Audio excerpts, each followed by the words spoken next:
বিশ্ব ফুটবলের ইতিহাসে বার্সেলোনার লা মাসিয়া একাডেমি একটি কিংবদন্তি নাম। এই প্রতিষ্ঠানটি দিয়েই ফুটবল বিশ্ব পেয়েছে Lionel Messi, Andres Iniesta, Xavi হার্নান্দেজের মতো মহাতারকাদের।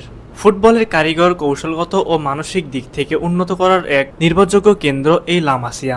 আর এই প্রতিষ্ঠানের অনূর্ধ্ব 12 দলে এখন অনুশীলন করছেন এক ক্ষুদে বাংলাদেশি ফুটবলার, তার নাম শায়ান সালাম।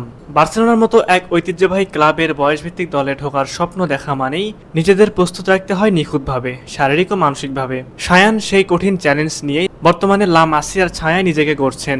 যদিও ম্যাচ খেলার অনুমতি এখনও তিনি বার্সার হয়ে পাননি, তবে স্পেনের আরেকটি স্থানীয় ক্লাবের হয়ে নিয়মিত ম্যাচ খেলছেন তিনি। এতে মাঠের অভিজ্ঞতা যেমন বাড়ছে, তেমনি তার প্রতিভার পরিপূর্ণ বিকাশও ঘটছে। শায়ান বলেন, আমি বার্সার সঙ্গে প্র্যাকটিস করছি আর আরেকটা ক্লাবের হয়ে ম্যাচ খেলি। ইনশাল্লাহ উন্নতি হবে ভবিষ্যতে, আর আমিও বাংলাদেশের হয়ে খেলতে চাই। শায়ানের কণ্ঠে আত্মবিশ্বাস এবং স্বপ্ন দুটোই স্পষ্ট।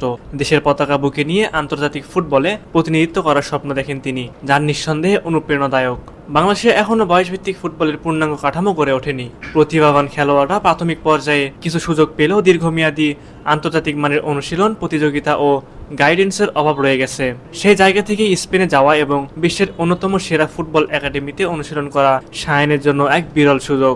এই পথ চলা সহজ ছিল না, কিন্তু শায়ান ও তার পরিবারের সমর্থন, আত্মত্যাগ এবং প্রতিশ্রুতি তাকে আজকের এই অবস্থানে এনেছে। শায়ানের এই যাত্রা শুধু তার নয়, বরং বাংলাদেশের ফুটবলের জন্য এক আশাবাঞ্ছনা বার্তা। তরুণদের মধ্যে সম্ভাবনা আছে, দরকার শুধু সঠিক প্ল্যাটফর্ম এবং প্রস্তুতির সুযোগ। আর সেই সম্ভাবনাকে অনুপ্রাণিত করতেই বাংলাদেশ ফুটবল ফেডারেশন তাকে জাতীয় দলের জার্সি উপহার দিয়েছে। বাফুফের এক সদস্য বলেন, স্প্যানিশ ফুটবলের সঙ্গে বাংলাদেশের বড় পার্থক্য থাকলেও শায়ানকে জাতীয় দলের জন্য অনুপ্রাণিত করতেই এই উদ্যোগ। শায়ানের লক্ষ্য এখন আরো স্পষ্ট, বার্সেলোনার বয়সভিত্তিক মূল দলে জায়গা করে নেওয়া, সেখান থেকে একদিন বার্সার মূল দলের জার্সিতে মাঠে নামা, আর ভবিষ্যতে বাংলাদেশের হয়ে আন্তর্জাতিক ম্যাচে প্রতিনিধিত্ব করা। শায়ানের এই গল্প কেবল একটি শিশুর স্বপ্নপূরণের গল্প নয়, বরং এটি বাংলাদেশের ফুটবলের সম্ভাবনার প্রতিচ্ছবি। যদি উপযুক্ত সুযোগ ও সঠিক দিক নির্দেশনা দেওয়া হয়, তাহলে শায়ানের মতো আরও অনেকেই উঠে আসতে পারে আন্তর্জাতিক অঙ্গনে।